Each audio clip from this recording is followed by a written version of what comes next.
Your Excellency, João Lorenzo, outgoing Chairperson of the African Union, Your Excellency, Giorgia Meloni, Prime Minister of the Republic of Italy, Your Excellencies, Heads of State and Government, Your Excellency, Mahmoud Ali Yusuf, Chairperson of the African Union Commission, Your Excellency, Antonio Guterres, Secretary General of the United Nations, Your Excellency, Madam Amina, Deputy Secretary General of the United Nations, former heads of state and government present, distinguished ministers, ambassadors, diplomats, ladies and gentlemen.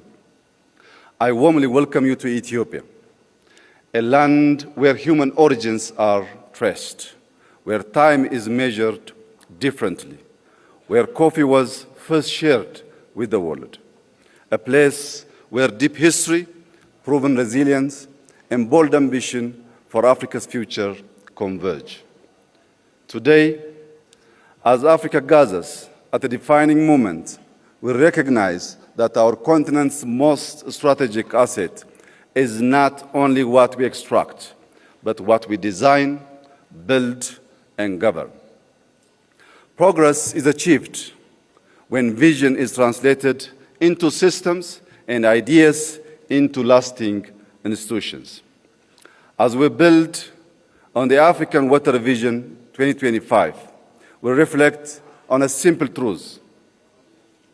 Water is more than a resource. It is a foundation of development, innovation, and stability. It shapes our cities, our farms, our health, and our peace.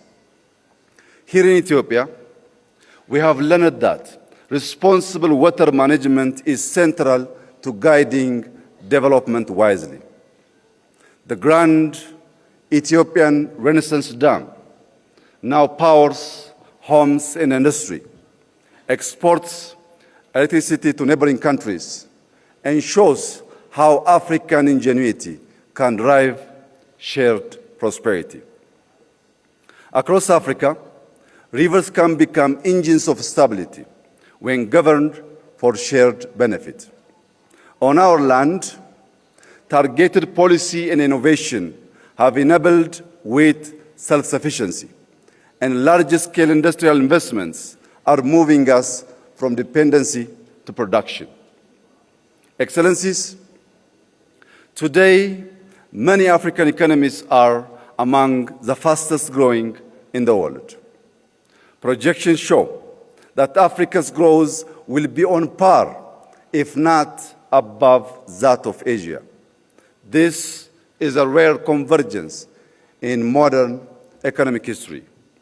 In Ethiopia, we expect growth of 10.2% by the end of this year. Over the next 25 years, we aim to move from a low-income economy to a globally competitive one, anchored in productivity, industrialization, innovation, and quality jobs. Yet, growth alone is not enough. Our greatest wealth is our people.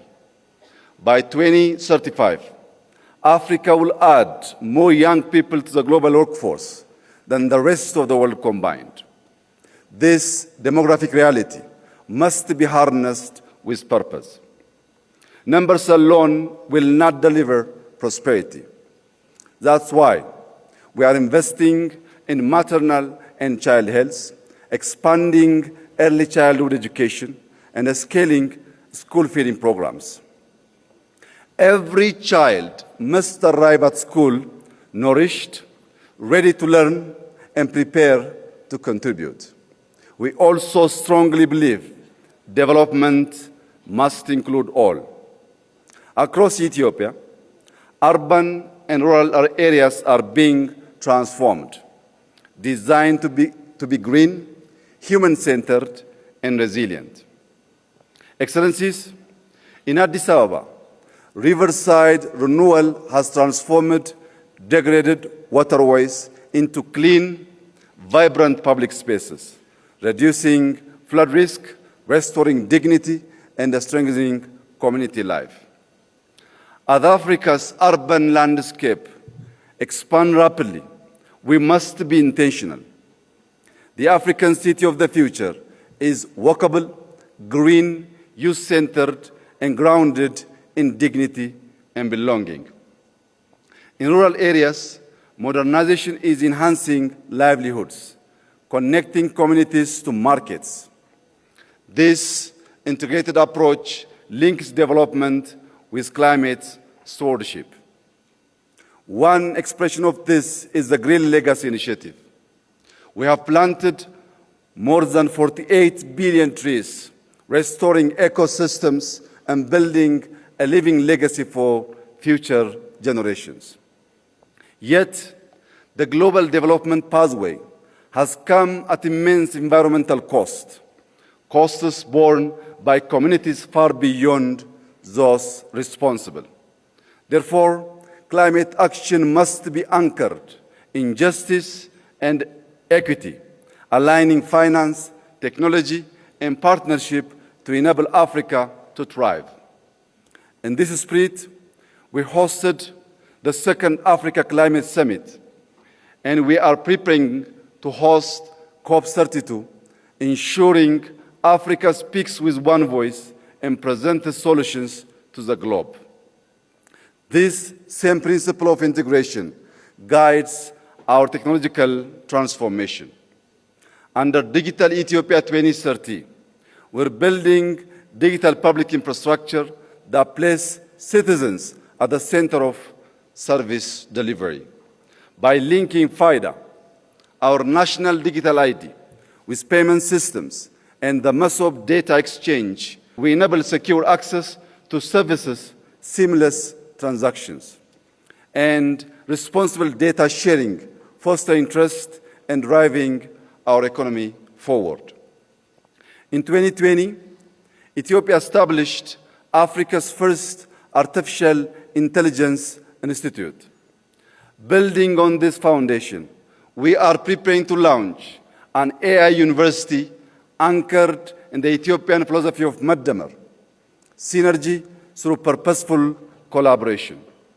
This institution will unite human values with machine intelligence, local context with global relevance, and scientific rigor with applied impact. It will ensure technology drives growth and position Africa as a global contributor in the age of intelligence. Ethiopia is also continuing to invest in connectivity. Through Ethiopian Airlines, we connect people, link markets, and move goods. To sustain this momentum, we are building Africa's largest airport, a next-generation gateway that will anchor our continent in global value chain. Beyond aviation, Ethio Telecom is expanding across Africa, bridging the digital divide and linking our continent's future through strategic partnerships. Yet, connectivity must be complete. For a nation like Ethiopia, with over 130 million people, sustainable growth requires diversified access. Ensuring reliable access to the sea through peaceful cooperation is fundamental to our economic future and to long-term stability and prosperity in the Horn of Africa. Excellencies, we meet at a moment of profound global transition. In this era of uncertainty, Africa's strengths will lie in a union that is confident and united. As we approach the African Union Silver Jubilee, the moment marks a transition from foundational unity to functional sovereignty. Sovereignty means owning our narrative. Through initiatives like Pulse of Africa, we amplify African voices because development is never complete without our story. Africa can contribute stability, scale, and solutions to a changing world. But we must do more than respond to crisis. We must shape agendas, turning vision into action and leading with purpose. Every river we manage, every city we design, and every digital platform we deploy must generate resilient opportunity and dignity. By 2063, Africa will be defined by what we secure, what we sustain, and what we share. Ladies and gentlemen, this is our moment and this is our responsibility. To conclude, I extend my appreciation to our outgoing chairperson, President João Lorenzo, for his leadership and service to our union. I also warmly congratulate our new incoming chairperson and wish him success in guiding Africa forward. God bless Ethiopia. God bless Africa. I thank you.